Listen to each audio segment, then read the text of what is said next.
The Ancient's World. Chapter 41, Finding the Hermit Flint I.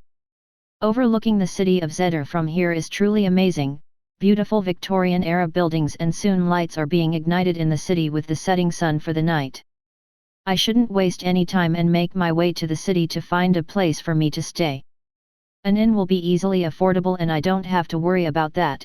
I'm sure by now that whatever the church was planning at the shrine of Monrel has been completely disrupted by Monrel transporting me here. I really dodged a bullet there. I can deduce that Monrel must be like me and not want anyone around all the time. That's what the church would do if they found me. Speaking of Monrel, he said that he could have given me a legendary class. I can't help my curious thoughts about what is could have been. Pesticide, the original person who completed the trial, never received a legendary class. Although he did have to try over and over again to complete the trial. His reward was probably only an S rank. I did way better thanks to the notes that he left in the forums. If I ever do meet Pesticide, then I should give him something as thanks. I don't know all the effects my presence has caused, all I really know are the things that have been announced through the world announcements. I am deviating from the original timeline by leaps and bounds, and who knows the kind of things that this could cause. I walk down the hill and make my way inside the city of Zetter. The security isn't so high here because we are far from the border. I didn't have to answer any questions about why I was here and how long I would be staying. As I am walking down the main path through the commercial district, my thoughts drift to the lore and history of the Hermit Flint. Most of his lore is not known. The only knowledge that is vastly known is that he is powerful and very secretive. He prefers to be alone and nobody knows why. His true strength is a mystery to most. It was theorized that he is around the same power as a Grandmaster Magician, however there is no evidence to back that claim up. I make it to the first inn I see and it looks to be very popular with plenty of noise and people having a good time. I will have to take some time to experience the little things about Ancient's World. All the human senses are perfectly emulated in Ancient's World. When you eat food and drink water you actually experience it like in the real world. I walk up to the barkeep and I can't help have a smile at the joyous and positive energy in this place. I'd like to rent a room for the night. I lay down the proper amount of gold and the barkeep lays down the glass he was cleaning.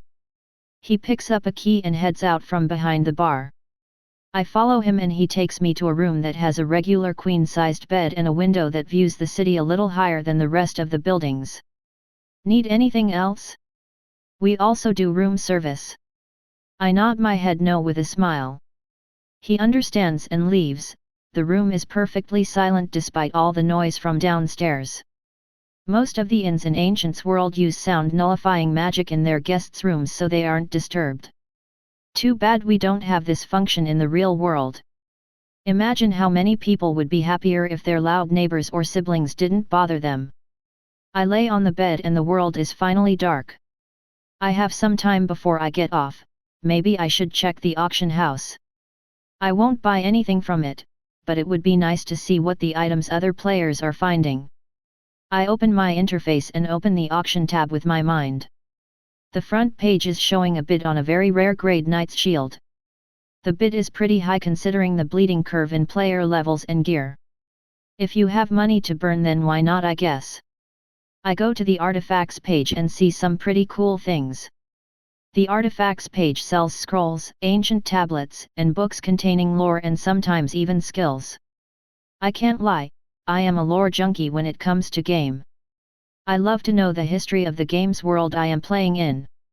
I know about everything being sold here and all their lore since it's so early in the game, but that doesn't mean I shouldn't check here from time to time. They say knowledge is power for a reason. I came back to the past with crazy powerful knowledge and that has translated into this bright future and happy life that I have. Too bad I don't have a way to track down Flint. All that I know is what he looks like and he sometimes stays in the city of Glendar. It's about a 3 days trip from here, couple thousand miles and mostly open roads. I am feeling the tiredness and now seems like a good time to get off. I log out of Ancient's World and I get out of my pod once it opens. I look at the clock and it's pretty late. Everyone should be in bed by now, but I hear the faint noise of the TV downstairs. Nobody is up this late except me, and that is on rare occasions as well.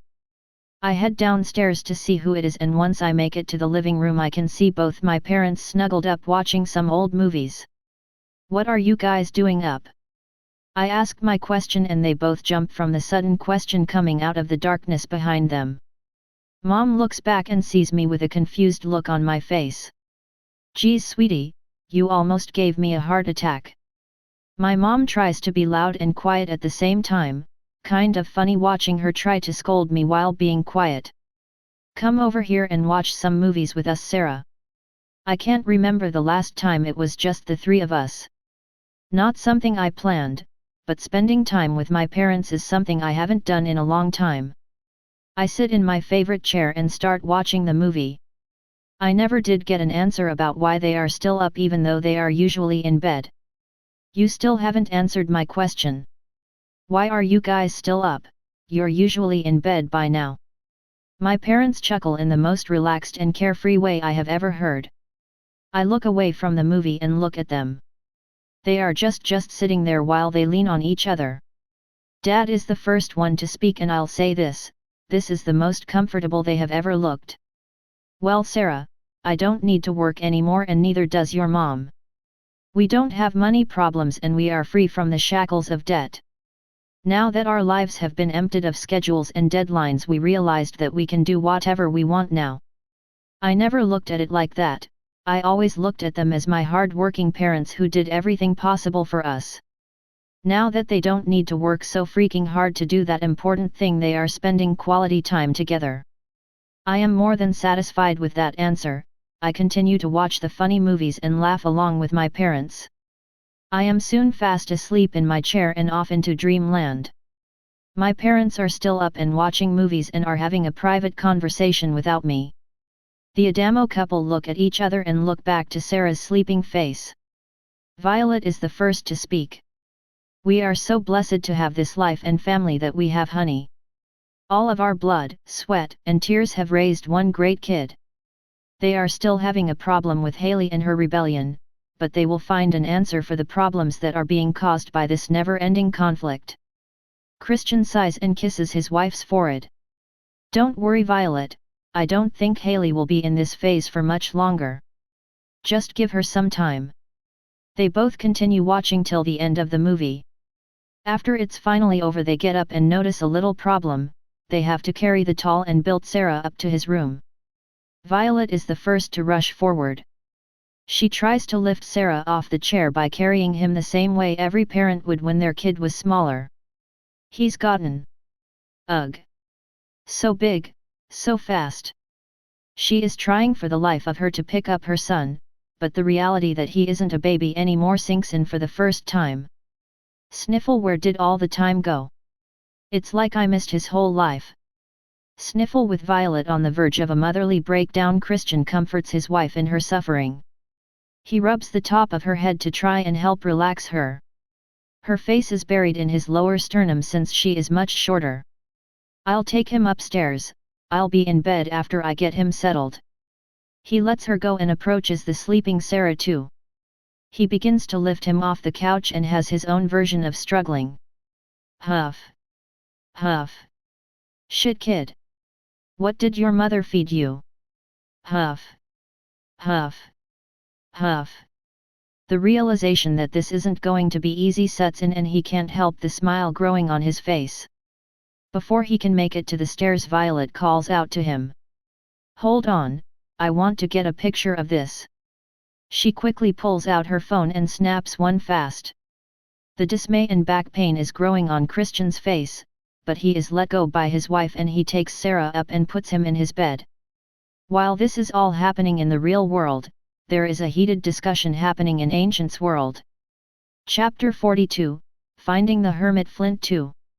As the night passes and Sarah sleeps, the Church of Light in Ancient's world is going crazy. There is a literal army in the city of Eclipse right now, and they are all stationed outside of the shrine of Monrel and creating a serious defensive perimeter around the city. I should actually say they were, because the shrine to Monrel is gone and Sarah can no longer be found. A general by the name of Samuel Mart is currently inspecting the park and location of where the shrine went. He looks over to his most trusted friend and mage Haman Chris. So any theories on what happened? He cleared the trial and obviously left. We should have encountered him by now. Samuel Mart is confused as to why the shrine would disappear and the person they are looking for as well. Haman Chris already knows what happened because he is extremely knowledgeable about anything magically based. He is one of the best mages in the army of the church. They are both wearing appropriate gear for the status they hold. Elegant and powerful items are being worn by the two. Nobody in the player base stands a chance against these NPCs. The son of Archangel Michael clearly isn't someone who is unprepared. He took on the trial, completed it, and then found a way to leave undetected. This is one of the hardest known trials in the world. Now the trial is no longer available to be completed since it's been cleared for the first time. That explains why the trial is gone, but not why they couldn't find the son of Michael. Samuel Mart takes a deep breath and releases a long sigh. He knows that both the Pope and the Saintess are not going to be happy with what happened. He should inform them and get the bad news over with. It's even worse since they don't have any good news. I'll inform the church back at the temporary headquarters we set up. Stay here and see if you can find anything that would be useful in our search. Let me know if you find something. Samuel leaves the area of the statue and makes his way out of the park being escorted by the very best of his regiment. As he is walking back to headquarters, Haman begins casting magic to see if he can't find out something. As this is happening in Ancient's world, the forums are still blowing up. Everyone is talking about the clearing of a trial. Some of the posts at the very top of the forum are talking about the lore of Sword Saint Monrel and the trial. Many of the players have attempted different trials in other places, but this is the first clear in the world and one of the most difficult trials out there. Many of the top guilds are having private conversations and private calls. One of these conversations is between Wilted Rose and Dark Blade. They decided to have a meeting without Sir Ericsson and actually try and make some progress instead of listening to the middle-aged man go on and on about things he thinks should be changed. I heard that you are also on your way to the country of Salamander in search of the world boss. Most guilds are heading there, which begs the question. Are you planning to team up with another guild? Darkblade is wanting to address something other than the hidden player right now. It would be ignorant to say the top guilds are unwilling to work together for something as momentous as defeating a world boss. Wilted Rose knew that this is where the conversation would steer after their private discussion about the son of Archangel Michael. Why are you asking? I heard you already formed an alliance with the Steampunk Guild. Information is easy to come by in the top guilds, there are spies everywhere and nobody can keep a secret for long. It's rare to form an alliance between more than two guilds. Usually there are massive conflicts over rewards and gear, having that happen between three guilds is even worse. Darkblade is not looking for what the other guilds are looking for. His guild is number one and nobody is capable of taking that from them. So it begs the question of what is he really after? The wheels are turning everywhere else in both worlds and the night passes as Sarah sleeps. After about 6.5 hours the alarm goes off and now it's time to go downstairs and wake up before he hops on. I get up at the sound of my alarm and make it to my closet and grab a new pair of pajamas. I hop in the shower and clean myself thoroughly. I have been wearing nothing but my pajamas as of late since I haven't really been doing anything other than play Ancient's World and make progress in game. The real world has no need for me, but I do set aside time to be with my family whenever I can. I get dressed in my clean clothes and head downstairs to be with my family. Surprisingly, Mom and Dad aren't up yet, but Haley is. This is the first time I have seen her up before anyone else. I'm glad that Mom and Dad are actually sleeping in now that they are free from the horrors of massive debt and deadlines. She is sitting on the couch and watching some of the news today. The news station that reports anything about Ancient's World should also be doing a segment now. Hey, can you change it to my favorite station for just a second? She jolts hard and takes a deep gasp. I must have scared her like I did my parents. She turns her head around and looks at me. You should have become a soldier. I didn't hear a sound come from you. Buy a bell next time you go out, for the sake of everyone's heart. She picks up the remote and changes the station for me. I really do wonder why she is up and not in bed sleeping in like she usually does. I give her a worried look as the commercial plays during the break that we just joined on the news station. Why are you looking at me like that? She must be growing annoyed with my constant staring. I look back to the TV without saying a word and listen to the reports now that the station is off break. The female reporter that is on begins to talk and I learn some surprising news. The guilds Willow Tree, Steampunk, and Cloudless Sky have formed a rarely seen triple alliance in hopes of successfully taking on the world boss in the country of Salamander. In addition, the Steel Legion has decided to pull out from their pursuit of the treasures of Sinbad and join the massive search for the world boss in the country of Salamander. The pursuit of the world boss isn't what is surprising me, the treasures of Sinbad grabs my attention more than anything else. Lore states that the treasure of Sinbad will make you more rich than anything or anyone in Ancient's world, but there is a catch. Should you enter the great vault of Sinbad with more than 2 people, then you will be cursed and killed. I don't know what the curse is, but this is probably why everyone in Steel Legion has given up on it. Once the truth about it comes out, solo players everywhere will waste their levels trying to get in. I won't waste my time with that. The only thing in there is some epic and lower items and huge amounts of gold. I get why others would be attracted to it, but I'm not. Speaking of gold, I think today my shop opens and I'll be getting payments. I still have to go to a local bank, but I'll have a steady source of income. I do want to make sure Haley is alright though. I feel kind of scummy prioritizing news over her right now. How are you doing, Haley? You know you can tell me anything. She may have made bad choices in the future and caused Mom's death, but I still love her and care about her very much. She is my sister after all, and she was never horrible to me like most older siblings are. She curls up into a ball and buries her face between her knees. She must be having a hard time with what's going on between her and Mom. Thanks for saving our family, Sarah. I want to let you know I love you and I'm happy that you are in my life. Now I'm really worried. I have never seen her like this before and I have no idea how to handle it. Instead of saying anything, I just wrap her in my arms and give her a big hug. Dad said sometimes actions speak louder than words. I feel her body shuffle and she hugs me back as she begins to open, why cry, into my shoulder. I just let her cry and cry for as long as she needs to. She doesn't say anything and neither do I. She calms down after a while and I am overcome with an urge to make sure she doesn't do anything to herself. I make sure that she is looking into my eyes when I tell her this. I know that things are hard between you and Mom, but that is no reason to do something you will regret. Promise me that if you start to have dark thoughts you will go to me or our parents.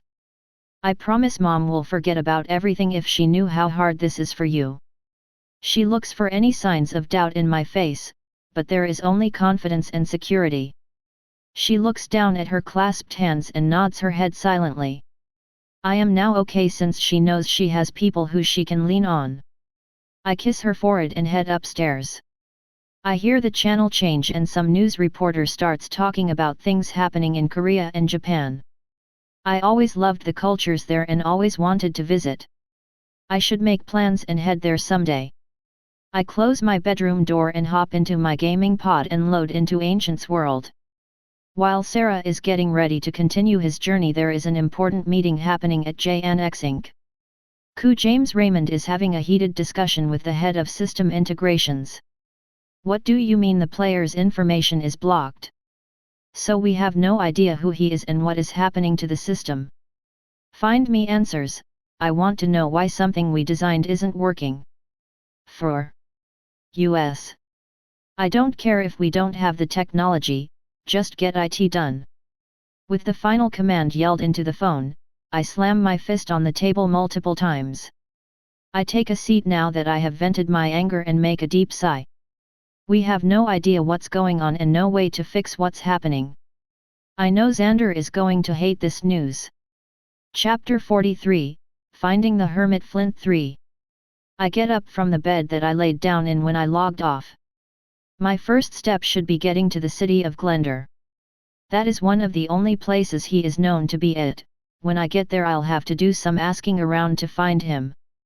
I walk out of my bedroom and head downstairs into the main hall of the inn. Going down the stairs I look and see a bunch of passed out drunk people. I don't know how people can sleep with so much snoring coming from so many different people.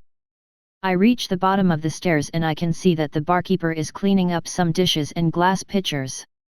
I make it over to him and hand him the key back. You won't be staying any longer. I must be one of the few that pay for an actual room and don't freeload like the rest of these guys. I smile and nod my head no. He gives a relaxed sigh and I make my way to the exit. I step out onto the paved road and noticed that the sun is just rising over the hills and walls. Some people are already starting their days and getting to work. I need to get a move on as well. I can make it to Glendar in half the time if I hurry. I walk to the exit of the city and pass shops as well as some poor beggars. As I am about to turn my final corner before the gate to the city I notice some frail kids sitting by some garbage cans. I could give the two of them the last of my gold. I have a little over 100, and I won't be needing them since I'll be making more than enough gold. I stop and walk over to them. I kneel down to draw the bigger one's attention. Do you guys not have a home or something? The bigger one looks at me in fear. I get it, most who ask that question don't have good intentions. Don't worry, I'm not going to hurt you. Here, take this and get to a safe place with it. I reach into my inventory and hand 50 some odd coins in a bag to one and the other with the same. They looked at me with shocked eyes that are too dry to become wet from tears. Thank you so much, mister. I don't need to hear any more than that. I get up and as I am walking off I get a system notification. This one disappoints me beyond what I believed I could be in this game. I am disgusted by what I read and I regret being someone from my world. Congratulations! You are the first player to give money to the poor beggars on the street that you don't know. New title added, Caring Person. Archangel Michael and the Almighty smile at your actions. Peña, the goddess of poverty, is warmed and touched by your actions. Plus 8,000 reputation with the deities of heaven. Reading this makes me sick in humanity. I get people think this is a game and they don't care about NPCs, but I should have been the first person to show something akin to generosity to the poor. The saying ignorance is bliss is more than applicable to this. I know what it's like to be homeless and in desperate need of money. If anyone shows that they care, it can really change someone's life. The state of the poor in our world isn't as bad as it used to be, but that is no excuse for this. To take my mind off of this bad mood I open my stats to do some work. Slayer, Zirn, LVL.19. EXP, 16,180/21,000. Title, The Son of Archangel Michael, Hidden, plus 3 more. Stats. Strength, 850. Endurance, 800. Dexterity, 805. Speed, 800. Focus, 7,300. Mana, 73,000/73,000. Health, 6,600/6,600. Stat points, 120. Armor rating, 475. Inventory. Skills/perks. Inheritor of the Sword, passive, Son of Heaven, passive, Heaven's Light LVL.4325/400, active, Protected by Heaven LVL.4225/300, active, /LVL.10300/1000, active, Slayer of Evil, passive, Holy Willow Tree's Savior, passive, Parry LVL.180/100, active, Finder of Legends, passive, The Divine Who Has Legend, passive, Destined for Greatness, passive, Dungeon Diver, passive, King Slayer, active, Raging Machine, active. I can see that a new title has been added and now I have a total of 4. Now my focus shifts from that and I look at the 120 unused skill points. I invest all 120 into speed to make this trip I am about to take a little faster. It will take a little over a day running at full speeds and resting when I need to. I take a look at the new values and I am now at 0 stat points. Slayer, Zirn, LVL.19. EXP, 16,180/21,000. Title, The Son of Archangel Michael, Hidden, plus 2 more. Stats. Strength, 850. Endurance, 800. Dexterity, 805. Speed, 920. Focus, 7,300. Mana, 73,000/73,000. Health, 6,600/6,600. Stat points, 0. Armor rating, 475. Inventory. Skills/perks. Inheritor of the Sword, passive, Son of Heaven, passive, Heaven's Light LVL.4325/400, active, Protected by Heaven LVL.4225/300, active, /LVL.10300/1000, active, Slayer of Evil, passive, Holy Willow Tree's Savior, passive, Parry LVL.180/100, active, Finder of Legends, passive, The Divine Who Has Legend, passive, Destined for Greatness, passive, Dungeon Diver, passive, King Slayer, active, Raging Machine, active. I am pretty close to leveling up as well. I should use that 2x EXP boost I was saving from the beginning of the game. I will be traveling through a dangerous area alone and I could make some levels on my way to Glendar. I finally make it to the gate and begin to make my way to Glendar. I start to run fast and maintain a decent speed so I don't burn myself out so fast. As Sarum makes his way to Glendar, there is a meeting between guilds in the country of Salamander. The first recognizable person at this meeting is Wilted Rose. I know for sure that we can take down this world boss if the three of our guilds work together, but there will be extreme conflict about the rewards. I look over to the entrance of the tent and hear two male voices approach. They enter and I see Darkblade talking to Munchies. Munchies is a well-behaved guild leader compared to the other I met, so it might go better than it did in the past. Now that you guys are here, what's the plan? They sit down at the table I am at. We have found the area where the world boss has been sighted the most. We have set up camp with all of our forces. Everyone combined, there is about 120,000 players here ready for the next time the world boss shows up. We have scouts out surveying the area already. We have set up trap here, here, and here. He points to different parts of the map and I can see what the general idea is. Now the last question that remains is the distribution of the troops. This task belongs to me and I already have a plan set out. I just need to know one final detail before all the pieces are put together. I have the plan for the troops all laid out and ready. I just need to know the general level so I can fill in the spots with the appropriate players. They both give me hesitant looks and I can understand why. However, levels don't stay the same and neither does information. What I learn here won't come back to bite them. Come on guys, none of us can do anything with that information.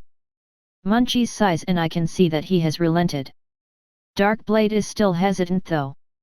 He finally relents and gives me the information I need. My swordsmen and knights are around level 21 and 22. My mages and rangers are around 20. That's all the information I am willing to share. I begin to fill in the blank spots on the map and they can see the plan I have. It is similar to the plan I used to get rid of the Dead Zone Guild. There are differences here and there, but nothing too big. I remember that day. We lost a lot of players, but we succeeded. I look over waiting for Munchie's information to finish the map out. My mages and rangers are the same as Darkblades. My knights and swordsmen are all between 23 and 24. I use that information and finish the battle plan. They look over it and have happy faces with the plan. I'll go get my troops in position and wait for any updates on sightings. Munchies is the first to leave and that only leaves me and Dark Blade. He rubs his head and leans back in his chair. He isn't the type to look like this. His mindset could be compromised and risk this entire battle. We need your head in the game if we are to win this. Other guild alliances are set up other places. We only got the best spot since we got here first. Dark Blade looks at me in mind frustration.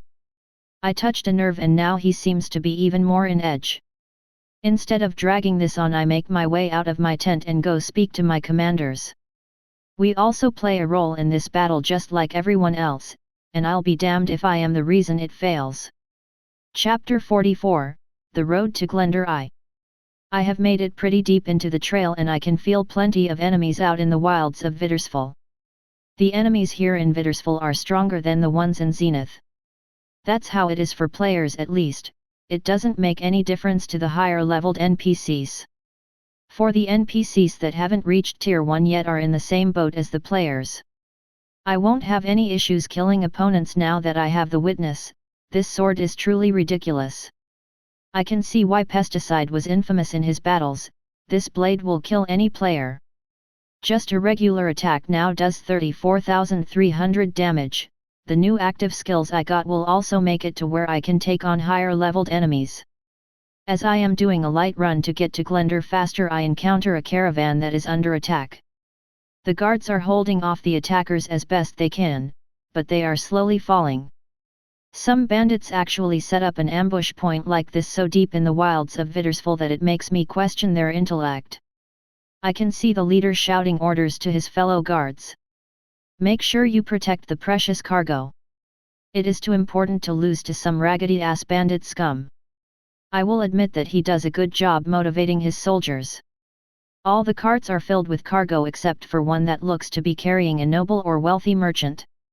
I see no reason not to help them, so I draw Dead's Bane and the Witness. I charge at the first bandit I see and inspect his stats. Morphopath Bandit LVL 18. 5,560/5,560 HP. You have dismembered his torso. You have ignored his armor. Minus 34,300. Plus 250 EXP. I slice at the top of his left shoulder and go clean through his torso and exit his right hip. Two separate pieces of the man fall apart from each other as his cleanly cut organs spill out onto the ground. It was like cutting through air when I attacked him. I would have been nauseous if I was a new player still, but future experience has helped me with the dirty part. I am not getting that much EXP for these guys, so I am not going to use my EXP boost now. If I think about it, it would be wise if I saved it for the first quest I'll get from Flint. The name of the bandit worries me a little. Morpho's Path is the name of the road I'm taking. That means there is a good chance they have a base of operations here. I look at my next target and I can see his obvious fear. I want to cut down the rest of these guys and get on my journey. Looking around, there are about 3 guards left and 6 bandits left. I charge to my next target looking to finish these guys off in succession. Morphopath Bandit LVL 17. 5,040/5,040 HP. 100% critical vital point struck. You have dismembered his head. You have ignored his armor. Minus 68,600 critical. Plus 200 EXP. I immediately go to the next target and continue this till none remain. Morphopath Bandit LVL 19. 5,940/5,940 HP. You have dismembered his right hip down to his left thigh. You have ignored his armor. Minus 34,300. Plus 300 EXP. Morphopath Bandit LVL 16. 4,750/4,750 HP. You have dismembered his arms and torso from a horizontal attack. You have ignored his armor. Minus 34,300. Plus 150 EXP. Morphopath Bandit LVL 20. 6,450/6,450 HP. You have ignored his armor. Minus 34,300. Plus 350 EXP. Morphopath Bandit LVL 20. 6,200/6,200 HP. 100% critical vital points struck. You have dismembered his head. You have ignored his armor. Minus 68,600 critical. Plus 350 EXP. I have just finished off the 5th one and the squad leader is all that remains. None of the 3 remaining guards have perished and are looking at me with both fear and respect. I shouldn't waste any more time and finish off this last guy. I begin to charge forward and the leader of this little posse tries to beg. Please don't kill me. I want to leave. I launched my blade forward and swiftly kill the man. Morphopath Bandit Captain LVL 23. 7,300/7,300 HP. You have dismembered his upper chest. You have ignored his armor. Minus 34,300. Plus 500 EXP. I swing both my swords in a semicircle to get the blood off. Now that all the bandits are dead, I can check on the people they were attacking. I turn around and see them ready to continue fighting. I sheath my swords and they relax a little. If I was here to kill you, all of you would be dead by now. As you can see, those bandits weren't even able to react before I diced them up. What makes you think you stand a chance against me? I cross my arms and lean against one of the carts waiting for their reply. I inspect what I assume is the leader of this little guard detail. Kursko James Guard Detail Leader LVL 22. 2,045/7,080. This guy sure did take a lot of damage. His bleeding isn't too bad, so I think he'll live. He is analyzing my words before he takes any action. I may be around the same level as everyone here, but my class and gear put me on a level several times higher than them. He squints his eyes at me and inspects me. I get a system notification that is right on time. This NPC isn't strong enough to view your hidden information. Only basic information will be shown. My stats are much higher than they should be for someone my level, but that is all he is able to see along with my name. The NPCs receive information differently than us, but perceive it the same way we do. He also won't know I have hidden information. To him I look like a talented young fighter, nothing more and nothing less. He finally decides to speak to me, and he sheaths his weapon and so do his last 2 men. I apologize, the blood loss and adrenaline are putting me on edge. Thanks for saving us, if you didn't show up we would have all died. I look at the last 2 men and take a deep sigh. Caravans are usually more prepared than this and have higher leveled guards. So that means the city gave them scraps or someone arranged this to happen. Well, not my problem. I have already done my part. I stop leaning on the cart and approach the men. They are still on edge, but they are much more friendly than a few seconds ago. Why would the city send you guys? No offense, but by the looks of that elegant cart you are transporting someone of high standing. The city would send its best for someone like that. Kursko looks down in shame at my words. Whatever is happening here wasn't something that he knew about. People don't act like that when they are guilty. I won't bother you with any more questions, just make sure you know what you are doing next time. I turn around and start on my path again. As I pass the elegant cart it opens, a butler sticks his head out and we make eye contact slightly. He then looks into the direction of the guards and gives a sigh of relief. I see another head look out from behind the butler and it's a woman in her early 20s, she has long straight blonde hair and green eyes. She is pretty, but I am not some desperate guy that falls head over heels for someone. I have things to do and places to be. She looks at me kind of funny and has a slightly rose-colored face. I look the same as I do in real life, I am one on the more attractive side. Both my parents are beautiful people and I am too since I am their son. I continue to walk forward and begin to lightly run like before now that I am out of view from the caravan. I look at my stats for the information on my EXP gains. Slayer, Zirn, LVL.19. EXP, 18,280/21,000. Title, The Son of Archangel Michael, hidden, +3 more. Stats. Strength, 850. Endurance, 800. Dexterity, 805. Speed, 920. Focus, 7300. Mana, 73,000/73,000. Health, 6,600/6,600. Stat points, 0. Armor rating, 475. Inventory. Skills/perks.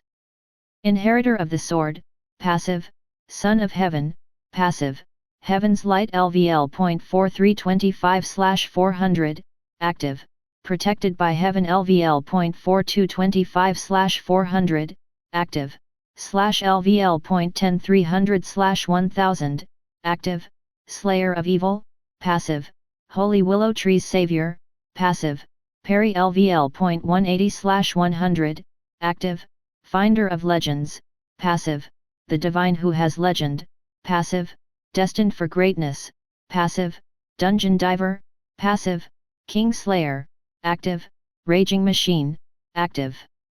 I got a little over 2000 EXP for that little scuffle. Every little bit helps, and I am never one to turn down EXP.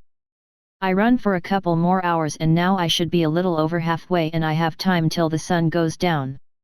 Sarum makes his way down the trail and sets up camp and logs off as night falls. Back miles and miles down the road he came from. The guards and travelers have also set up camp. There is a discussion between Cusco James and the butler from earlier. I don't know Slayer Zirn from Famous Tales or the adventurers from the guild, but he is on a different talent and skill level.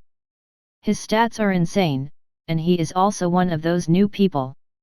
You can tell by the way they act and talk. I turn to the butler Realimal and begin finishing my report. After he killed his first bandit he quickly dispatched the rest of them with no problems whatsoever. One of the swords he wielded also gave off an incredible pressure that affects the mind and not the body. I felt like he was holding a weapon of unparalleled power. The butler nods his head and looks to the princess with worry. If I knew she was an assassination target I would have brought way more men. Do you think she will be all right? I know that most royalty don't experience combat and this might have shaken her. The butler fixes his monocle and clears his throat. Princess Annabella has always been a tough young woman. I wouldn't worry too much about her. We should all get some rest for the night, we have a lot of ground to make up. With those words I relax for the first time in hours. The princess was kind enough to heal us with her healing magic, but I am still beat. I head over to the last of my men and friends on this dark day. I dread the moments I have to inform the new widows. Chapter 45, The Road to Glendar II. I haven't been able to sleep since I got off.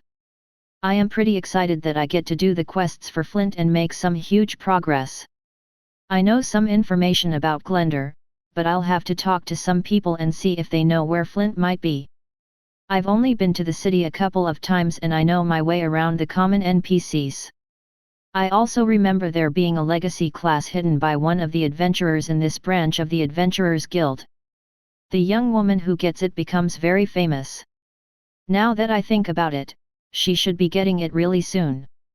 I plan to stay out of her way and do what I need to do. I don't need that headache. Her gamer tag was Crummy Bummy if I remember, and I'll be sure to avoid most players in the big city of Glendar. I don't want people finding out who I am by my gear and stats. It is getting late so I should really be getting to sleep now, I have a big day tomorrow.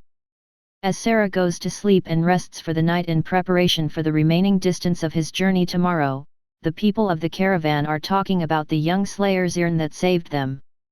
The one informing all these people is Cusco James. He is telling the events that had happened right in front of him. When he showed up there was a slight worry in the back of my mind when I saw him. After a few seconds of staring I watched him dismember and systematically kill them all. It only took a few seconds for him to get rid of the whole group. I tell the merchants and settlers the tale as I recall it. Everyone is taking shifts on watch. It's my turn right now and my nerves are on edge. I'm worried that more of these bandits will show when their ambushing party doesn't come back. If they send more we won't be able to do anything. We won't have help from Zirn this time either. Luckily Realemel knows magic and can help us. I'm mad that the incompetence I have shown has led to the personal butler of Princess Annabella to step in. Our city will receive a huge fine and I'll more than likely be severely punished. The men who died on this trip won't get the proper service they deserve. We have brought shame on Zetter. While Cusco is talking to the rest of the watch, Princess Annabella is talking to her butler and guard Realemel. She is asking questions about what happened and who the person who saved them is. I want to know why you didn't help and who that boy was. I get that we are supposed to leave it to the guards, but they are our citizens as well. How could we leave them to die like that? Nobility shouldn't be treating people like this. I have always wanted to balance the power in Vittersful between the people and the nobles. The lower classes shouldn't be treated like this. It makes me sick that father has allowed these changes despite not wanting them. Realemel sighs at my question and takes off his monocle to clean it. This is how things are for now, Princess Annabella. If I went out there at the start of the fight, then I would have shamed the city of Zetter and its nobles further. Now that some of their own have died in combat and I didn't have to step in because of failure, they will have less of a punishment. The situation now is I have stepped in because of loss of soldiers, not failure. They won't suffer too much for this. As for the young man, I don't know who he was, only that his name is Slayer Zirn. From what Captain Cusco told me, he is very talented and skilled. We might even see him in Glendar. He is probably heading there too. I never got to personally thank Zirn. If I do see him again, I'll be sure to express my gratitude. The rules that have been implemented have changed our country. I only hope Big Brother can make a difference like he always said he would. I cross my arms in frustration and ask my next question. Why has our beautiful country come to this? I wish that Mother was still alive. She would know what to do and how to fix all of this. Dad really changed after her murder. Brother changed too. They have both forgotten what our country has stood for. Our ancestors are looking down at us in shame. I hope what our seers have seen doesn't come to true. If they do, then we will lose our country and I'll be sold off to some orc to be raped by every day. I'd sooner kill myself than let my fate end there. Realemel looks at me with sadness I rarely see from the middle-aged man. I have a feeling that whatever the seers have divined will not come to happen, but war will be coming to our country. The orcs are amassing in force to the highest part of our continent. We are the first on their list since your mother killed the old king of the orcs. The orcs will ravage our country, kill our men and enslave our women. The unification of the noble houses and gathering of our armies shouldn't have come at the cost of my mother and our country's lower classes. I want revenge as much as my father, but I wouldn't have sold so much of our honor and integrity for this result.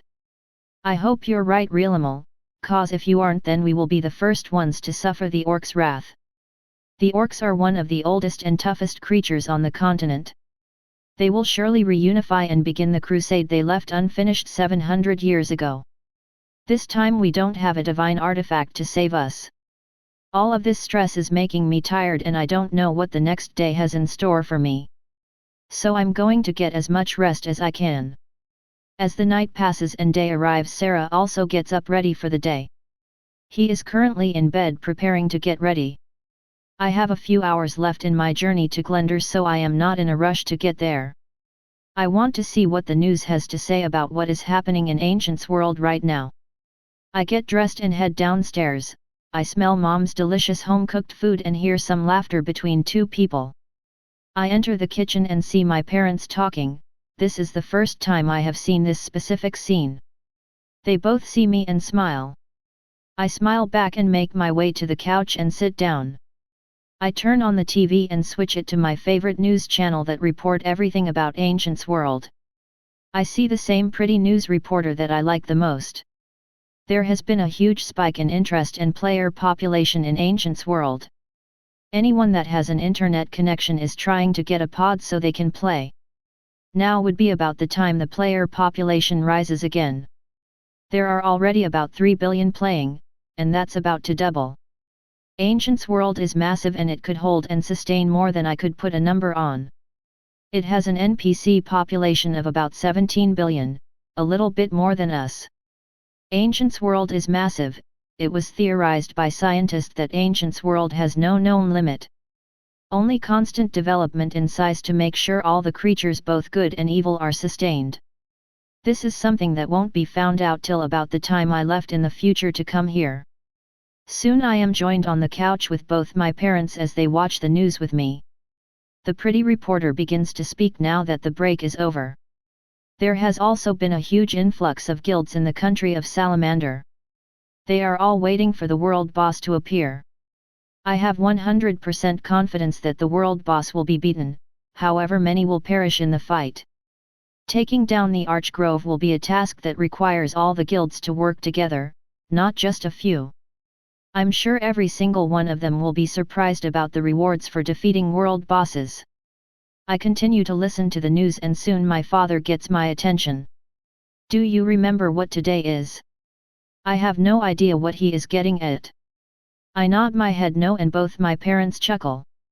We are moving to our new house today. It will only take a few hours since we are having it done professionally, so make sure that you have all your clothes packed all right. Looks like I forgot that today is the day we will be moving. Dad did say when it would happen, I have just forgot when. I won't be getting on till later it seems. Might as well enjoy this time I have with my family before I get back to the grind. I listen to the news some more until it's done and I head up to my room and pack my clothes. Now it's just time to wait. I head to the bathroom and clean myself up and make sure I am clean. Once I'm done with everything in my bedroom I head back downstairs for family breakfast. This is the first time I've had breakfast with all 5 of us present. Haley is pretty quiet and making sure not to cause any problems. Mom is also on her best behavior as to not ruin this family time. I have an idea that would be fun. Why don't we all head out and spend a few hours having fun together? The machine movers will take care of everything. When Dad said he hired professionals he meant it. You can hire machines to do tasks like moving or housework if you have the money. You don't have to worry about anything breaking because it's insured by the company who sent the machines. They will come, move our stuff out, and then move it in at the new place. While they are doing all of this we can spend some family time together. Mom is the first to voice her happiness at the idea. I think that is a great idea, sweetie. I could only dream about doing all this with my family. We went out and celebrated when we got the money, but that was different. This time we will all be spending time together and making up for lost time. Sadly there will be one person left out because he has school today. He doesn't know that yet and now it's his turn to voice his excitement. Does that mean I can get more toys? I look at the face of Marcus and see how excited he is. If the school was more lax about attendance then we would take him, however we already got him out of school one day. They won't be too happy about another missed day. I hate how much power schools have over families when they have minors in education.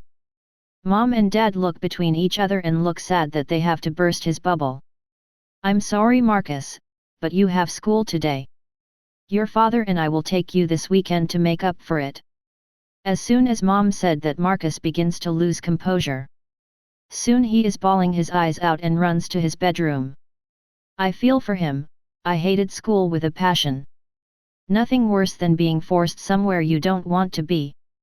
Mom heads upstairs to talk to him and the last 3 of us eat our breakfast while talking. Today is something I always wanted for my family, now I can actually do it. Chapter 46, Interlude I, the surprise from my parents. My entire family except for Marcus is going out today to have some fun. Mom and Dad just got done dropping him off at school, so now we are all getting in the car to go spend time together. I'm in the back seat along with my sister and there is a silence that I don't like. Usually Mom or Dad chats as they drive, but this time they aren't saying a word. I ask them a question to get them started. So where are we going first? We have a few hours till the machines are done. There is only silence at my question. I look over to my sister and she is worried as well. My parents don't act like this, so I don't know what is going on. Mom releases a deep sigh and looks in the mirror over the dashboard to look at us. Dad is driving, so he is focusing on the road. My mother says something that takes my worry away. It's a surprise, Sarah. We don't want to spoil it for you guys, so we aren't talking. I haven't had a surprise outside of the house in a very long time. I can't help wondering if what they think is cool is actually cool. I look over to my sister and she's in the same situation I'm in. We are driving in downtown LA, passing stores and restaurants. I watch the stores we ate at when we were younger pass by. There goes my theory on what we are doing. After a while we pull up to a car dealership, one that sells high-end sports and luxury cars. I look at my mom confused and all she is doing is smiling ear to ear. What are we doing here? You guys said that Haley or I would never be allowed to get our own cars. Even if we could pay for it ourselves. Mom and Dad made it very clear that only they would be allowed to have a car in our household. I had no problems with it, but Haley during high school hated it. I look over at my sister and she looks really sad for some reason. I'm the opposite and I can't hold my excitement. Dad pulls into the parking lot and parks the car. He turns around to face us and is also smiling. We said that because we were afraid that you guys would pile debt just like we did. So we didn't let you get a car and start paying loans, but now we don't have to worry about that anymore. So they didn't let us get cars because they didn't want us to end up like them. Your mother and I spoke and we decided that since the family has more money than we'll ever spend, we are getting you guys cars. Your mother and I are also getting a new one today. I feel a slight twirl in my stomach and my eyes get a little blurry. I know that we got a lot of money, but the true worth never sunk in for me. I really hoped that my parents would embrace this new lifestyle. Now I can say they are letting down their defenses and enjoying a new lease on life. I look out the window and see tons of beautiful sports and luxury cars, along with fast super and hyper cars. You need a special license to own and use a flying car, and you have to undergo extreme psych evaluations to make sure you aren't compromised. So that means no flying car for us. When the first flying cars came out in 2087, terrorists had a new way to cause destruction. Now it's pretty much impossible to get one without knowing someone in the government willing to let you try for the credentials. You mean we actually get to pick our own cars? Never in the future did we get even close to an opportunity like this. Now I actually get to use my license for something other than an ID. Mom and Dad open their doors and get out before we do. I quickly get out as well and hug both of my parents really hard. I am missing someone here and I intend to make sure she is involved too. Quit looking sad and come join the family hug. You are just as much family as I am. I open the hug between the three of us and wait for Haley to join us. She looks on the verge of tears and very hesitant. Soon she gets over her insecurity and joins us in this rare occasion. Mom is actually looking at Haley in happiness right now. I'm glad they have put aside their problems for now. We all pull away from each other and Mom decides to hug Haley separately. Haley and Mom never got to have moments like this. Mom kisses her daughter's forehead and rocks her side to side in her arms. You will always be my little girl, Haley. It's just sometime you make me want to rip my hair out. I won't be on your case, but I do want you to really try and find what you want to do. Just make sure it isn't acting. I chuckle to myself and look towards my dad. He is the one that was beaten up the most in the war with Haley and Mom. He looks back at me and smiles. He grabs me in a one-armed hug while we watch the sweet moment between the most important people in our lives. My father and I have always got along great and I always wanted to make him proud. In my old future all I did was not let him down. This time around I have made him proud of me. We all start to look for cars and each go into our own direction. Except for Mom and Dad, they went together. I can't help looking at these newer versions of famous brands like Mercedes, Lamborghini, and Ferrari. I love the power and looks of these amazing cars, but I just can't really see myself in one. Old habits die hard. I'm allowed to see myself in one of these now. While super and hypercars are impressive, they are not something a person would drive daily. Then again, not like it will be a daily driver. I have always had a dream to own and drive a Lambo, so that's going to be my choice in car. Looking at these models I can say I won't make a wrong choice. I'll be getting myself the 2236 Lamborghini Ursus. It's a staple in the latest release of their cars and brought interest back to Lamborghini. Anyone with a big enough bank account owns a Lamborghini nowadays. Only the people in the top 3% can afford them, but my family is now in the top 2%. We will never run out of money, at least not in this lifetime. We all got to choose our own cars. Mom and Dad decided to get one for the two of them. They have great taste in choosing the 2234 Bentley Luxury Classic. Truly a way to spend time on the road and enjoy the ride anywhere. Big sister Haley decided to go with the 2236 Tesla Superlight. Never would have pegged her to be a fan of the Pioneers. Gas and oil became obsolete because of Tesla's original owner Elon Musk. After he passed, many mourned him. He led humanity out of the crude fuel age and into a world powered by wind farms, solar power, and preservation of renewable resources. The 21st century was a turbulent time. History claims that the laziest generation headed it off. In the end, the changes that the world made started in the 21st century. So there may be a conflict of opinions there. Mom and Dad easily paid for all of our new cars and it came out to a total cost of about 5.4 million UWDs. A drop in the bucket, as they say. Dad gave Haley and I the GPS coordinates to the new house and I was the first one to leave the lot and test out my first car on the long highways of LA. I spent the few hours I had going fast and having fun. I go to the coordinates for our new home and it's a true masterpiece of design and innovation. Probably more than 20 bedrooms and an equal number of baths. I pull into the garage of our massive new property, and take a tour of our new home. Mom shows me to my room and I notice all my tech is set up ready to be launched. Seems now it's time to get back on and get to Glendar to find Flint. I hop in my gaming pod after changing into comfortable clothes. I load in and notice that it's very early afternoon, time to get moving. Chapter 47, The Road to Glendar III. It's a nice and beautiful afternoon here in Ancient's world. I'm glad that we've moved to a new home and have settled in our new lifestyle. I'm sure Marcus is going to be excited with his new room. I'm also grateful that Haley and Mom have settled into a truce. I don't think the outcome from my old future has a single possibility of happening now. I have a few more hours ahead of me and I can make it before the sun sets. I get back on the trail and start moving faster and faster. My stats are very good for a person who hasn't reached Tier 1 yet. I really should try to catch up to the hardcore players though.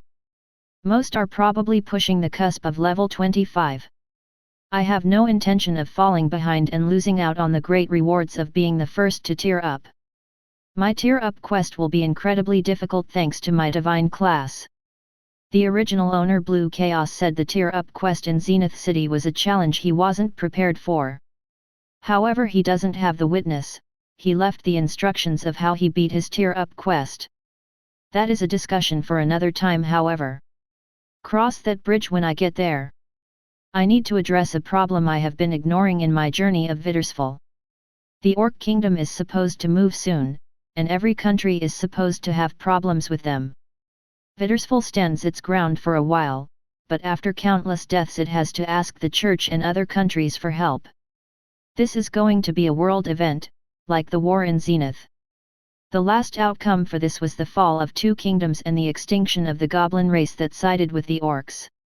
After the orcs lost and returned to their kingdom in shame, a civil war proceeded. The orcs refused to stay united in defeat and all the tribes' leaders and armies pursued the throne. The war was very great for the player base, however we respawn and suffer very little. The NPCs don't have this luxury and suffer immensely. This event put the players in a position to gain power and recognition by the NPCs and we didn't waste it. I'm interested in participating, but I risk revealing my identity.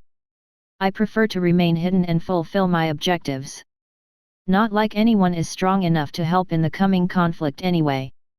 The players are still extremely weak at this point. We number in the billions, but that doesn't matter to someone like Nelly or Fenrir. If we were to battle the orcs at our current power, many players would lose levels and items, not that it's my problem.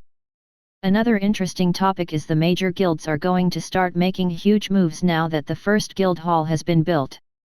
Guild halls are invaluable to a guild, and there is only one out right now. I wonder if Flint will have any information about Belvia or the coming war with the orcs. I still have a legendary quest I need to finish. I won't be able to make any progress right now, but Flint can give me valuable information and make my mission easier. I should ask at the local Church of Light branch in Glendar. Flint would more than likely attract the attention of the church, and it's very hard to hide from them. I may make it look easy, but that's because I know how to stay hidden. Most notable players are already on a watch list for the church. I'm glad that the system hides the true identity of people during announcements. If not, I would be stuck with constant guards and a mobile army around me. I don't want that. Other players might, but not me. They don't have the potential I do, so I have no need of such extravagant things. In the middle of my planning and information checking, a worldwide announcement rings out. Worldwide announcement: many guilds and players have engaged the roaming world boss Archgrove in battle. This is the first time this has happened, and there will be bonus rewards if it's defeated. This announcement was bound to happen soon. I wonder how long it will take till they realize that you will need all the guilds to join to defeat this nightmare of a boss. The rewards for the first kill of a roaming world boss is decent. There will be epic and legacy items that drop, and the one that deals the final blow will get a legacy class. I believe it was called Bane of Monsters, a very good damage class in PvE. I remember that Wilted Rose is the one to receive this class, but history may change. Some things have already drifted, maybe my actions will affect this too.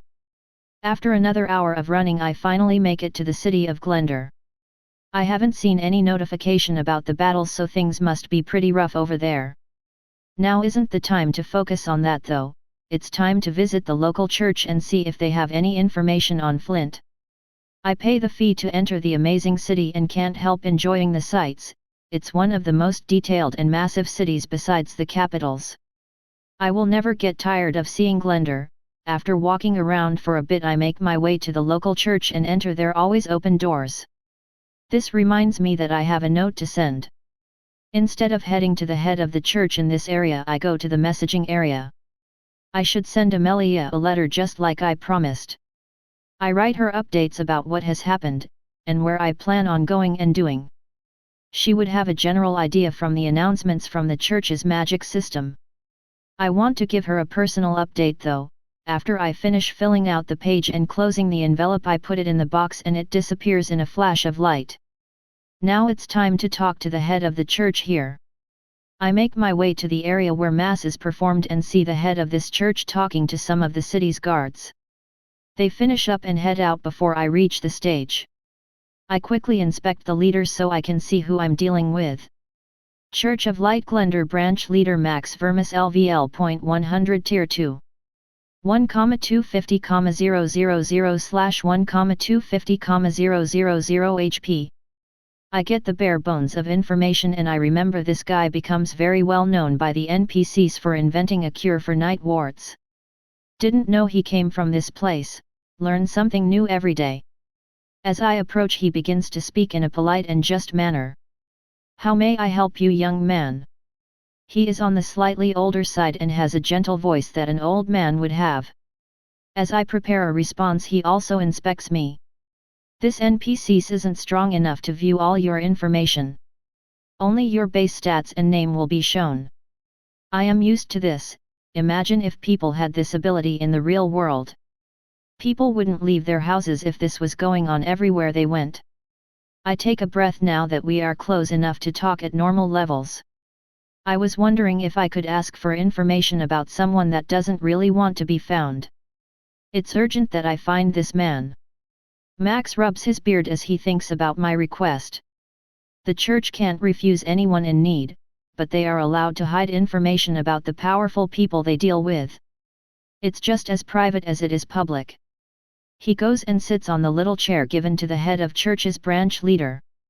Depends on who you want information about.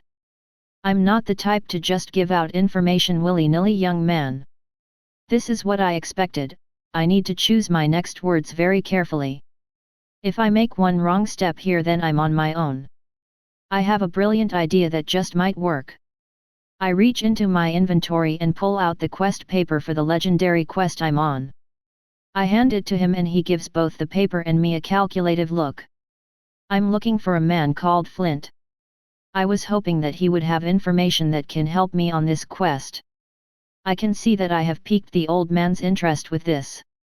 He silently contemplates if he should tell me anything or not. After a few more seconds he gets up and goes to his office. He gives a nod for me to follow. We make it to his office after climbing a few flights of stairs. He opens the door and welcomes me in. I can see he is a lore junkie like I am. The history of worlds and people are truly invaluable if you know where to look and read. He goes to his desk and pulls out a letter along with an envelope. I can't tell what he is writing. However, he wouldn't have brought me all this way if he had nothing for me.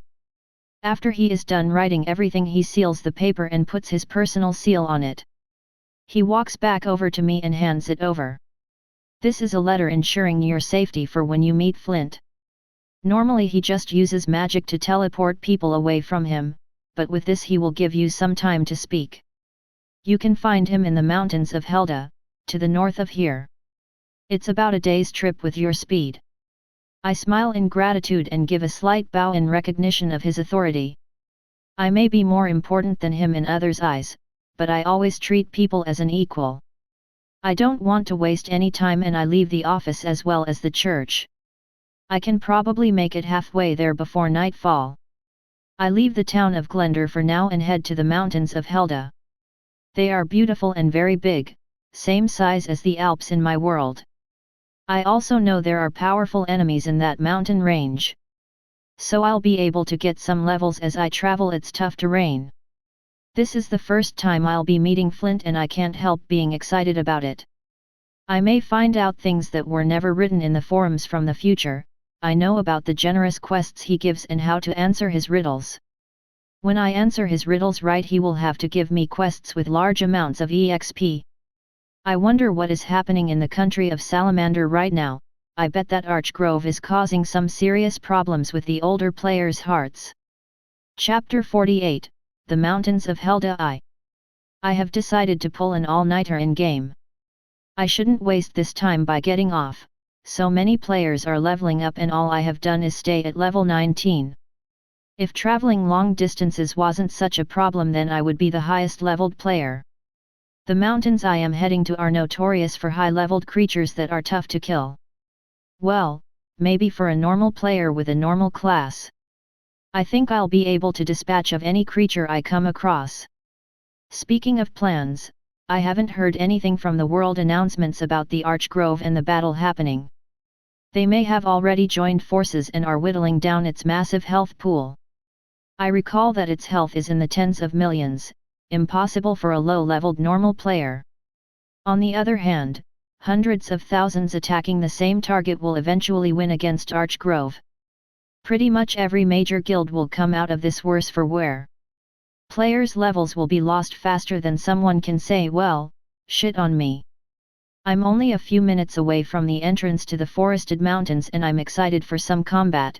It's been a long time since I got to fight monsters of a higher level than me. The half EXP debuff sure is a pain in the ass, but I have no plans for anything other than Ancient's world. The value rises by the day in the real world and nobody will be able to stay away for long. I can feel that more and more problems will arise in the future, but not specifically for me. I have altered the timeline and I don't know what my actions will bring. I can be sure some things have already changed. Ancient's world has been affected by my actions already. In truth, this is a curse from a divine class. If I use it right, I can make great changes. If I use it wrong, it can cause disaster. Time has passed and I think I should focus on the upcoming battles. I arrive at the entrance to the forested mountains of Helda. I can feel monsters inside the forest. Some are fighting over territory right now. I wonder what type of creatures are fighting each other. They have to be stronger than the rest in this place. I don't know the exact strength of the monsters, but they are very territorial by the feel of it. All I definitely know is that they are a higher level than me. If I play my cards right, I can kill the two that are fighting and reap the EXP for both. It's uncommon for weaker monsters to fight each other. I start moving towards the conflicting energies and stay out of the line of sight. I just want to observe for now. I use Inspect on both of them to see what the current situation is. Crimson Striped Spider Beast LVL.35 70,019/400,000 Yellow Dotted Super Wasp LVL.35 66,705/395,000. These are some strong monsters. They are tougher than that Earth Elemental I fought, however they are both almost dead. It wouldn't be too difficult to kill them if they were at full health. This situation though, all the work is already done and all I got to do is use a couple of slash attacks and they are both done for. A 16 level gap means I'll die in one hit and these guys aren't pushovers. I should strike while the iron is hot. I draw my swords and launch my attack at the wasp first, don't want it trying to fly away. I activate my slash skill and start doing damage. Yellow Dotted Super Wasp LVL.35 66,705/395,000. You have dismembered the target's thorax. You have ignore armor. -63,455. You have dismembered the target's metasoma. You have ignored armor. -63,455. Plus 4,000 EXP. Plus 800/EXP. You have leveled up. Slash has leveled up. Now that the flyer is taken care of, I can focus on the spider beast. I look over at it and see that it's lunging at me and baring its fangs. It's very fast, probably has a higher speed stat than I do. Although, I've had years to practice my dodging, I twist and turn my body barely dodging the powerful jaws and legs of the spider. I feel the wind that the limbs create as they pass me. Now I have a gap since I pulled away. I begin my assault with slash and start eating its health. Crimson Striped Spider Beast LVL.35 70,019/400,000. You have dismembered the target's two front legs. You have ignored armor. -63,455. It's losing a lot of blood and looks ready to just stop and die. No point prolonging this, so I quickly put it out of its misery and slash its head. You have hit a vital point. You have dismembered the target's head. You have ignored armor. -126,910 critical. Plus 4,000 EXP. Plus 800/EXP. I'm missing out on lots of player level EXP, but Inheritor of the Sword perk is coming in handy. It has doubled my skill EXP gain and I'm close to level 12 for my slash skill. The best thing about this fight is I have finally made it to level 20, and that means I can see more information on characters around my level instead of just their names and health. I want to check my stats and see where I'm at now. Slayer, Zirn, LVL.20. EXP, 5,280/22,000. Title, The Son of Archangel Michael, Hidden, plus 3 more. Stats. Strength, 850 Endurance, 800 Dexterity, 805 Speed, 920 Focus, 7,300.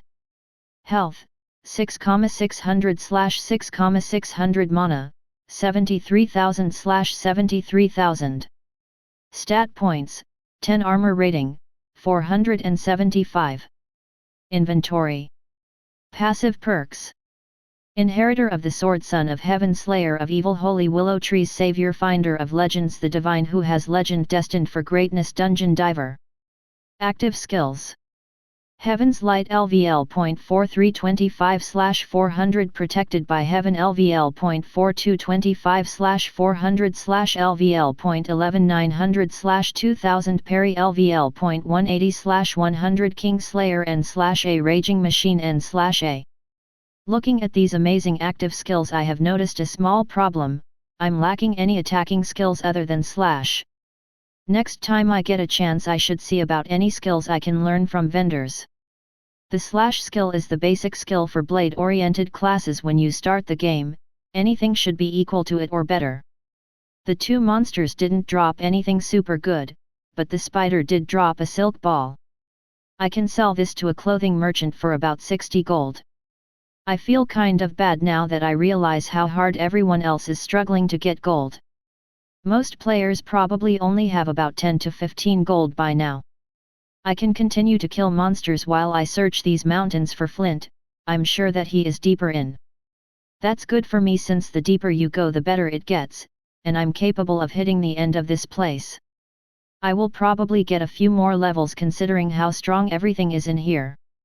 There is no time to waste since I'm spending the night in game. I should keep my guard up in this place. You never know how tight it can get and when you find yourself in a sticky situation. As Sarah is fighting and searching for the Hermit Flint, the battle with the Archgrove is lasting into the night.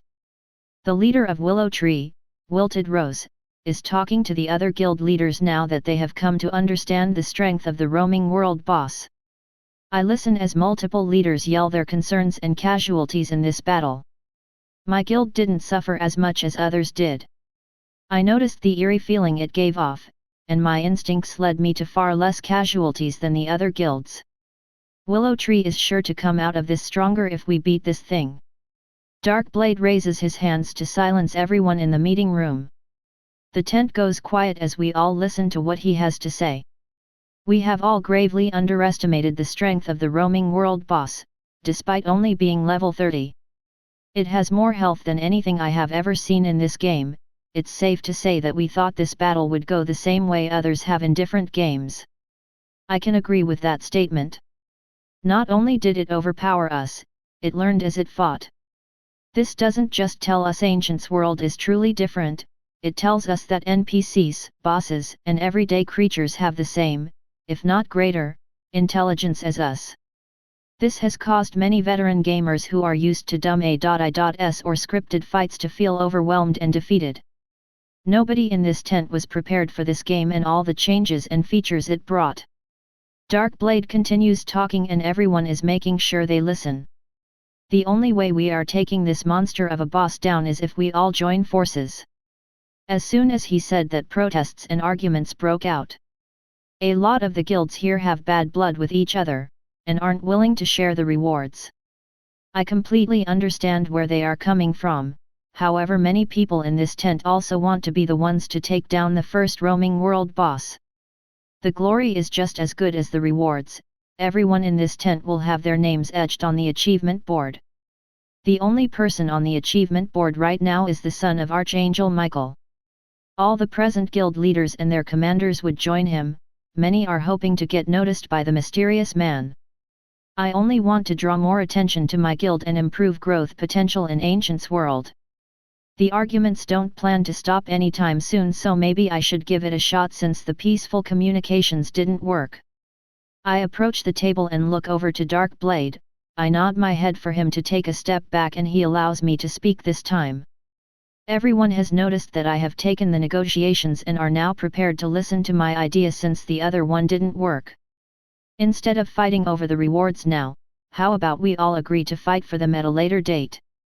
Some look as me confused, and others know exactly what I'm talking about. Ancient's world lets you put rewards in a collateral damage space. Gamers refer to it as the black hole. The basics of the mechanic is all the guild leaders agree to put the rewards in a safe place held by the system, and then fight for them in a tournament at a later date. We can settle who gets what the way gamers always have. This is the only solution I see. All the guilds in this tent are neck and neck in terms of power and money. It really just comes down to what you want and who you are fighting for it. There is silence at first, but many begin to warm up to the idea. Many of them are willing to do this course of action, so I call up the system and set up a collateral damage space. Everyone in this tent eventually agrees, and now that the system knows what we are doing, we can combine our efforts and beat this damn thing. There are many things happening in Ancient's world right now. but the only person the gods of light and the dark ones are focusing on is Sarah. It's not to say that they aren't interested in what's happening to the players fighting the Archgrove, only that Sarah's journey is more detailed and intricate. This leaves more of the higher beings to be interested in his choices in the coming days. However, some of the Dark Ones are showing interest in certain players in the battle against Archgrove. Chapter 49, The Mountains of Helda II. I have been searching these mountains for a while now and I can't find any clues of Flint's exact location. I wouldn't be surprised if he is using magic to hide his location. On the other hand, I have leveled up twice and I'm level 22 now. Still haven't caught up with the best players, but Flint's quest will probably push me to 30 if the rumors about his rewards were true.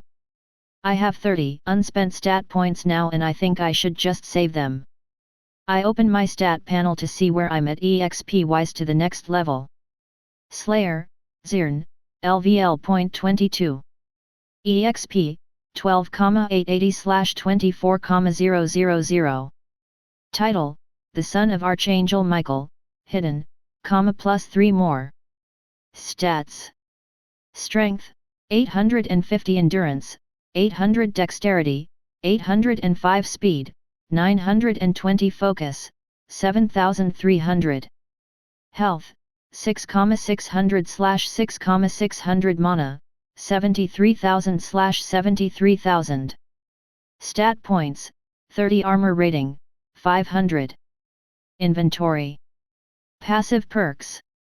Inheritor of the Sword, Son of Heaven, Slayer of Evil, Holy Willow Trees, Savior, Finder of Legends, the Divine who has legend destined for greatness, Dungeon Diver. Active skills. Heaven's Light LVL.4325/400 Protected by Heaven LVL.4225/400/LVL.11900/2000 Parry LVL.180/100 Kingslayer N/A Raging Machine N/A. My armor rating has gone up along with my level. I will have to start looking for better armor soon. I know of a place to get some great epic grade armor. The problem is I have to be level 40 to access it, which isn't happening anytime soon. I'm halfway to level 23 at this point and all I can really say is this is much slower than I'd like it to be, but nothing good ever comes easy. It's the middle of the night and I haven't heard anything from the world announcements yet. They must have either been defeated or abandoned the fight with the Archgrove. It didn't take this long last time this happened. A strong monster interrupts my thoughts. I can feel it up ahead and it's stronger than anything I have faced yet. The super wasp and spider beast were strong, but not like what I'm feeling. Best guess is this thing is an apex predator. They are a sort of mini-boss that can be found in areas infested with monsters. It could provide a large chunk of EXP. I slowly make my way to the area I'm feeling this creature and I see a very notorious monster. I use Inspect just to make sure my eyes aren't playing tricks on me. Jet Black Venom Tipped Cougar LVL.40 Elite Familiar. 950,000/950,000 HP. Description: a creature known for its intelligence and ambushing prowess. It has many deadly characteristics.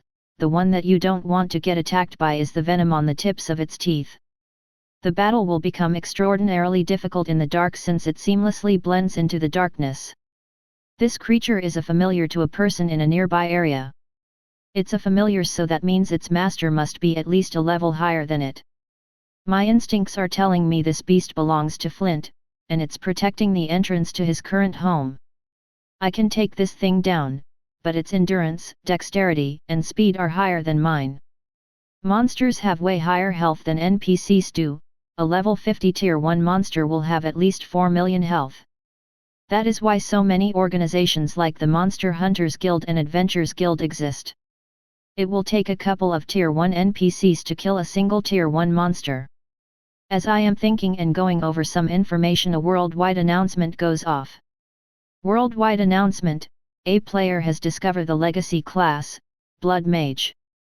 This a one-of-a-kind class and is no longer available to the rest of the players. World mission announcement: the Coven of Blood History wishes to know about this person. If anyone brings any information in, they will be rewarded. So Crummy Bummy has gotten her legacy class.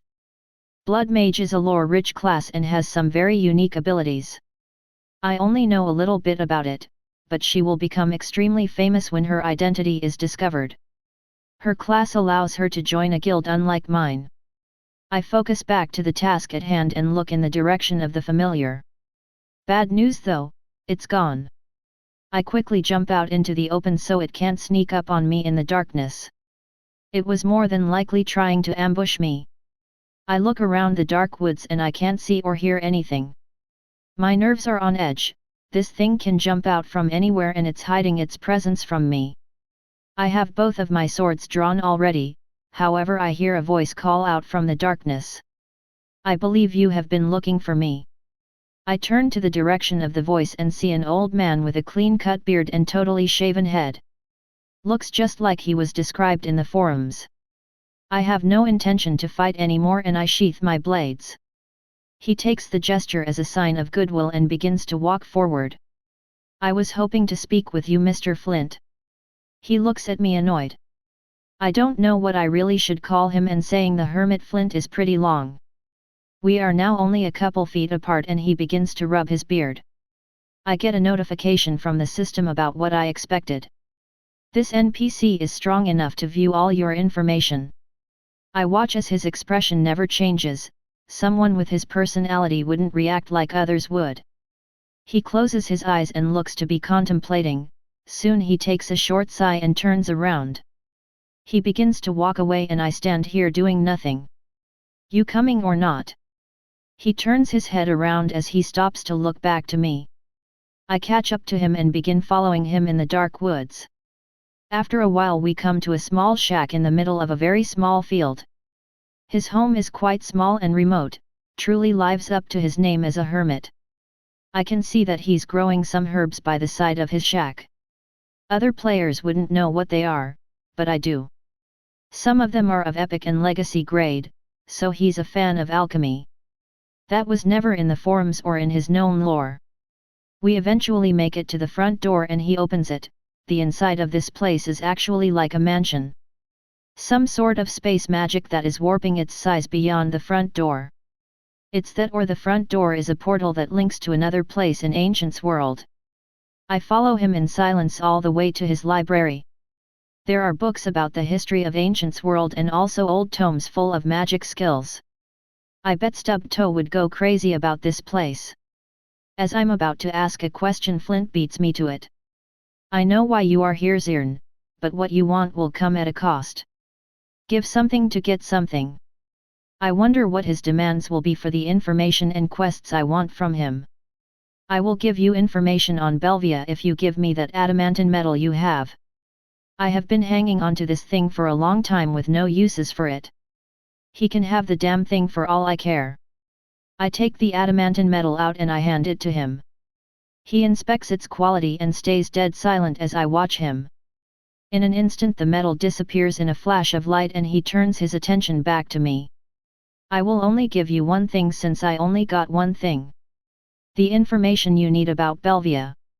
In the long run a legendary quest will be more rewarding than all the quests I did in my previous future. I take a moment to really prepare to remember this information. I will probably only hear it once. I have the journal of Frederick Morris, but that had nothing in it other than the names of long-dead people who knew the truth. He walks over to an old bookshelf full of scrolls and pulls one out that looks ancient. He brings it back over and hands it to me. Wasting no time I open the scroll and begin to read. My investigation of Belvia and their involvement with the Dryad's disappearance has bared fruit. I have uncovered the kingdom's true motives. They are undoubtedly the ones that cursed the Dryads. The curse was created by their head of occult research, Ulmaruna. It has all the characteristics and habits of my old student. The kingdom was after the recipe called bottled immortality, something that only the Dryads have. Fortunately this can all be undone, but if undone all solid evidence of Belvia's involvement will be lost. I don't have the means to free the Dryads, and I don't know anyone else strong enough. Those trapped people are just going to have to wait. They are sleeping and are frozen in time, waiting to be returned to the state they left in. Signed Flint. As soon as I am done reading, a system notification pops up in my screen. It's about the legendary quest I'm on. Quest, the false one. Description updated. You have found out the truth about Belvia and their involvement with the Dryads, and you have found out about the curse and who made it. You will have a choice to make, only one of the following objectives can be completed. New Objective 1, expose the kingdom of Belvia and have them pay for their crimes. New Objective 2, find out the weakness of the curse and use it to free the Dryads and return them to Ancient's world. Quality, Legendary. Rewards, Hidden. I'm glad I don't have to go around in Belvia trying to dig up truths long buried under lies. My choice is obvious in the return of the Dryads. However, Belvia is still a destination since I need information on the curse. I have made this quest easier, but made it a moral choice. Who knows the consequences of my choice in freeing the Dryads? They could immediately wage war on Belvia when freed. I do want to do a quest for Flint and get some levels, but I don't know if I have anything else to offer. I also doubt he would be willing to give me a riddle. Best guess is my divine class is causing that option to fail. Is there anything else you want that could result in a mission from you? No harm in asking. The first thing he looks at is my legendary sword. No way I'm giving this up. Then he looks over at my Dead's Bane. Even though it's a good sword, I'd be willing to part with it.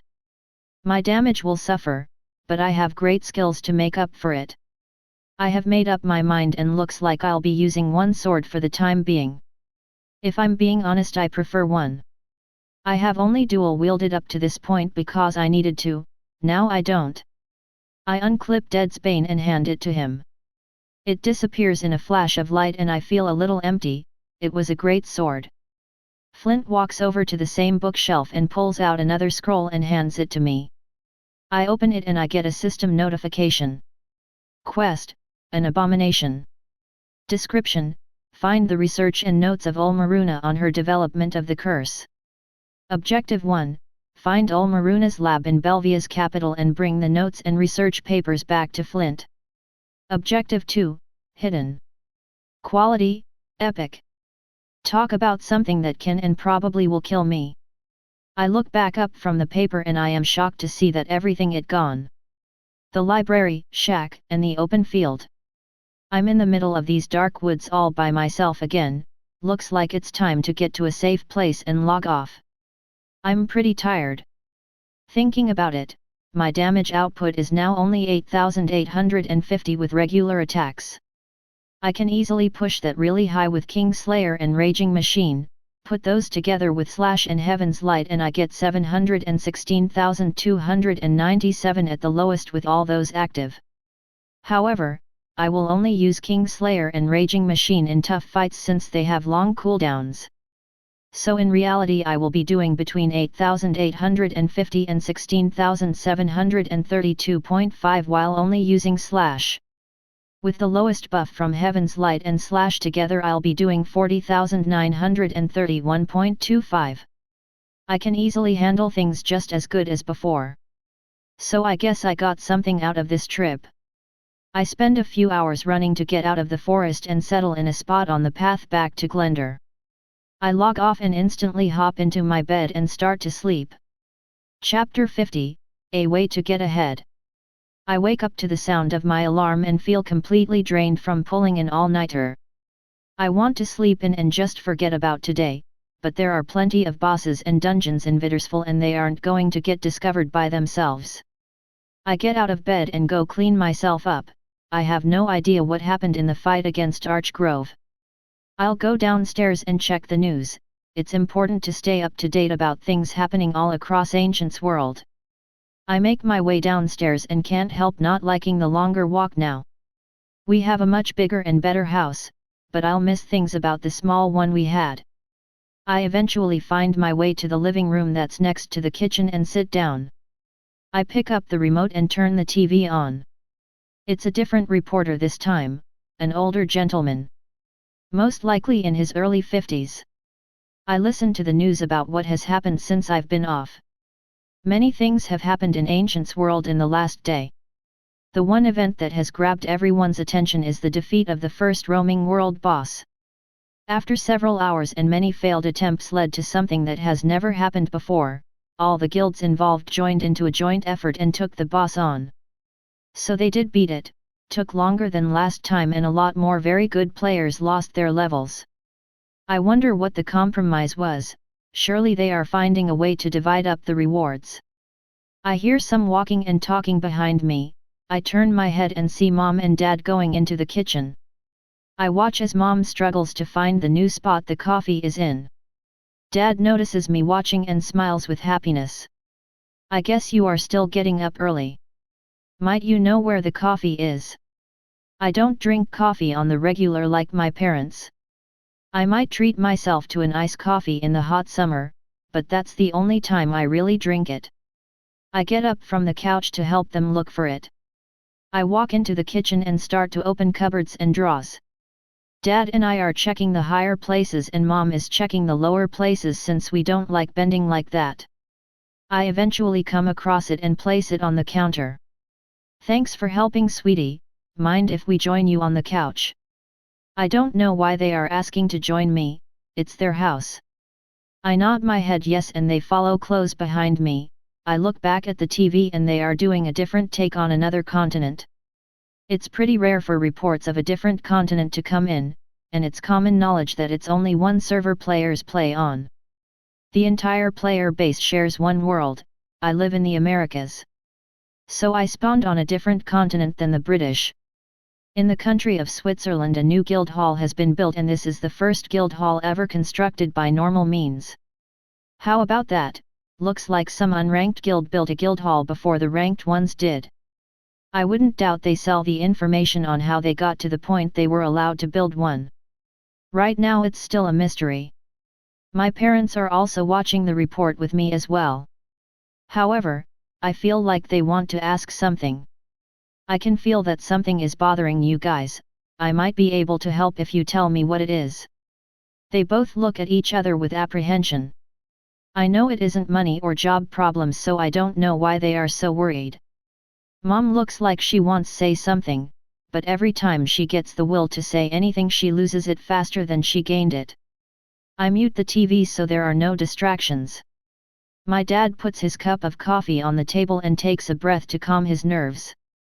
We want to know if you think us buying gaming pods and playing Ancients World is a good idea.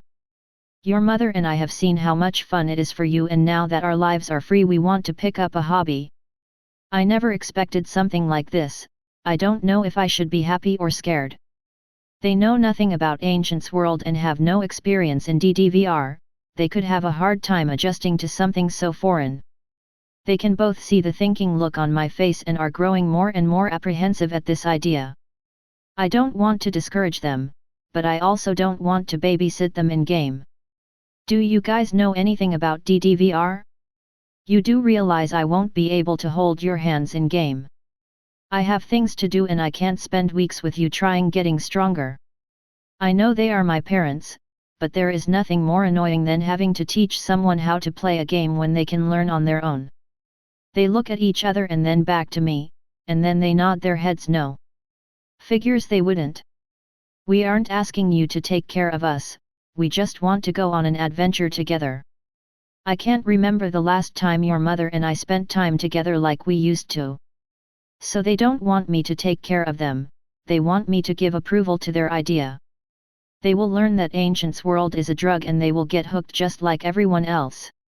I really do hope they go through with this idea, Lord knows they deserve some fun. I open my phone and go to a bookmarked page full of great gaming pods. I show it to them and the prices make their eyes dark. They were expensive, but now they are pennies for us.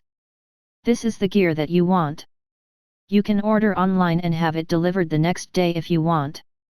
They didn't seem to hear me because they are still focused on the price.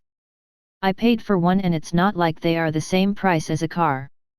Dad leans back in his spot and just stares up at the ceiling. Mom is the one to speak this time around. On second thought I think we'll wait. They have to have a coupon day or something. I'm kind of embarrassed that she just said that. These will only get more and more expensive as time goes on. I won't pressure them into it. It's their decision to make, I do hope they give it a shot though. I head upstairs now that I have woken up and have up-to-date information. I get in my gaming pod and load into Ancient's world. I wake up in the same spot as I logged off and can see the city of Glendar in the distance. I want to see if I got any mail from Amelia before I make plans to hit some hidden dungeons. I spend the next few hours running back to Glendar and finally make it to the church. I input my information and notice I have gotten one new mail. I take it out of the box and notice neat and fancy handwriting. Amelia has some good handwriting. I wish I wrote this well in real life. I'm so happy to hear from you. I have heard the news from the church's announcements about you and I can't help but worry. Please be careful out there, son. I would lose the will to live if I lost you again. I have good news though, the gold you gave me really helped and now the kids and I live in a much better place and neighborhood. I hope to hear from you again soon. Love always, Mom. I smile as I read these words. I can feel the happiness and worry in her words. She may not be my real mom, but I still care about her like a son would. Now that I have handled this, it's time to head to the cartography shop and get a map. I have some hidden dungeons to locate. Hopefully the information on the forum posts are correct. I am about to take on a story quest. It's on the same level as a legendary quest and this will impact Ancient's world in more than one way. Hopefully by the time I'm done I can start heading to my capital city to take on my Tier 1 quest. Players are learning better ways to level up, and the vast majority of players are already level 20. The best players are pushing 29 or 30 by now. When I'm done with this story quest I'll probably be in the mid-40s. I would get close to 100 if I wasn't dealing with half EXP. The player who did this story quest was level 25 when he started and was level 106 when he finished. His gamer tag was Who Discovered Milk. Gamers' names sure are random. That's also the reason why we love them. I know what to do thanks to his post. I have plenty more forums that I have memorized, but I don't think I'll have to use all of them. When I make it to levels in the mid-40s other players will more than likely be hitting 40. Now it's time to get started.